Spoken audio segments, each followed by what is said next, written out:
સત્તાધારના વિજય બાપુ અને તેમની પ્રેમિકા ગીતાબેન વ્યાસને લઈને અત્યાર સુધી અનેક એવા મોટા ખુલાસા થયા છે। એટલું જ નહીં, સત્તાધારના વિજય બાપુ પર અત્યાર સુધી અનેક એવા જમીન કૌભાંડના આક્ષેપો હોય કે પછી પૈસા પચાવવાના આક્ષેપો હોય, અનેક એવા આક્ષેપો અને કૌભાંડો વિશે આપણે અત્યાર સુધી અનેક એવા ખુલાસા જોતા આવ્યા છે। પરંતુ હવે આ જ વિષયને લઈને વધુ એક વ્યક્તિનો સૌથી મોટો ખુલાસો સામે આવ્યો છે।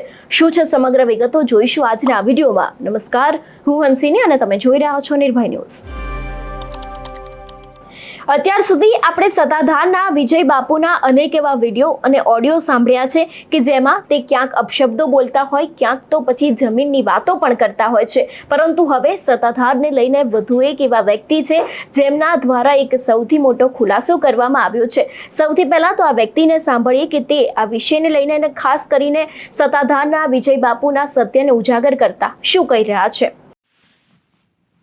જય દ્વારકાધીશ, જય આપા ગીગા, જય શ્યામજી બાપા।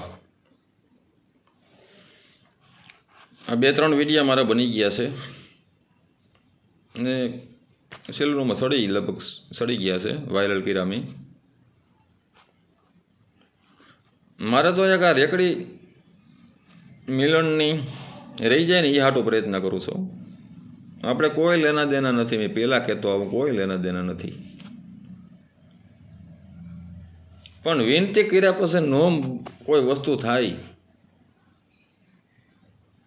ત્યારે શું કરવામાં આવે? મને બાપુ વિસાવદરથી ફોન આવે, બધેથી ફોન આવે, પણ મેં કીધું મારે કોઈ એમાં નથી પડવું છે અને પડી છે નહીં, હું બને ત્યાં સુધી નહીં પડું। પણ કોઈ એવું બંધી નથી કરતો કે હું નહીં પડું એમ। હું પડી જાય બાપુ, ઓખરી પડીએ ત્યારે।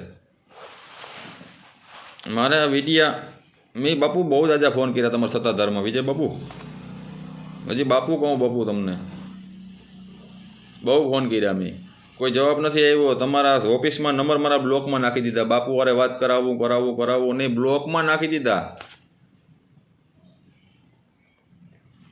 કોઈ વાંધો નહીં બાપુ, નકર મારી પાસે બાપુ એક પેન્ટ્રાઈવ એવડું આવશે, કોઈ પાસે નહીં પીડ્યું હોય, મારી પાસે આવશે,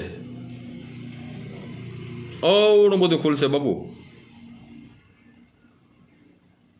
પણ મારે એવું નથી કરવું બાપુ।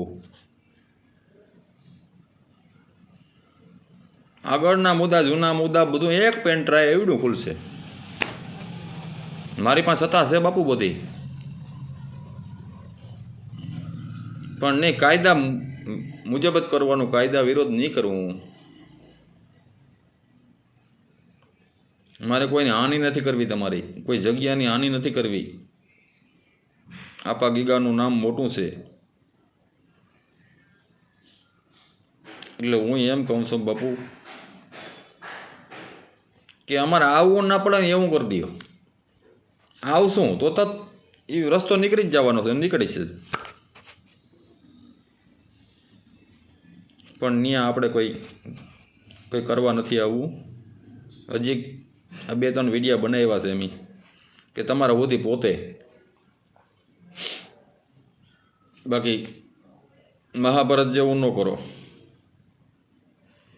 ભગવાન કૃષ્ણ આવ્યા હતા ને કૌરવ પાસે, ધૃતરાજને કીધું કે ઇન્દ્રસન આપી દો આને, ઇન્દ્રપસ, તો આ બધું લખો ડંભાઈ જાય। દુર્યોધને કીધું કે ઇન્દ્રપસ ન આપો, બીજો મુદ્દો હોય તો કયો। ત્યારે ભગવાને કીધું બીજો મુદ્દો મારી પાસે છે, પાંડવોને 5 ગામ આપી દો। તો કહો પાંડવોને 5 ગામ, પાંડવોને 100ની અણી જેટલું ન આપું। ત્યારે બાપુ મહાભારતનું યુદ્ધ જીતવા,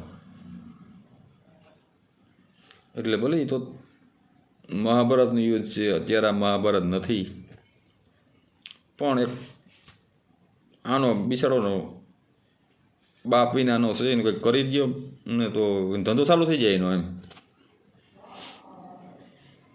તો રસ્તો નિકાલો। બાકી શ્યામજી બાપાને થોડીક વાત કરું હું આજે। વિસાવદરમાં વાવણી થઈ ગઈ હતી, અને મોલ સુકાવા માંડ્યો જ્યારે ખેડૂ શામજી બાપુ પાસે ગયા હતા કે બાપુ હવે આ કડાકા થવાની તૈયારી છે, આ માલ ઢોર બધું કંઈ રહે નહીં, સુકાય છે બધું. ત્યારે શામજી બાપુએ કહ્યું કે બ્રાહ્મણને લઈ આવો. વિસાવદરથી બ્રાહ્મણ આવ્યા, ભૂદેવ. કીધું કે હું બોલું એમ લખો. શામજી બાપાએ કહ્યું કે કૃષ્ણ ભગવાનને માલુમ થાય, દ્વારકાધીશને, કે અમારા દેશમાં કડાકા થવાની તૈયારી છે, ઝટ વરસાદ મોકલી આપો. લીકતીન સત્તાધારથી શામજી બાપુ. ત્યારે બ્રાહ્મણને દક્ષિણા દીધી. અહીંથી બ્રાહ્મણ રવાના થયા કે ગુગરી બ્રાહ્મણને દેજો, આઈને દક્ષિણા દેજો, અને કાળિયા ઠાકરની હમે વાસે. ગુગરી બ્રાહ્મણી વાઈશું ભગવાનને સમે. ને અહીંથી વિસાવદરથી જે ભૂદેવ ગયા હતા એ પાછા બસમાં બેહીનજીના દેશમાં આવ્યા ને અહીંયા, ત્યારે વરસાદ વરસતો હતો.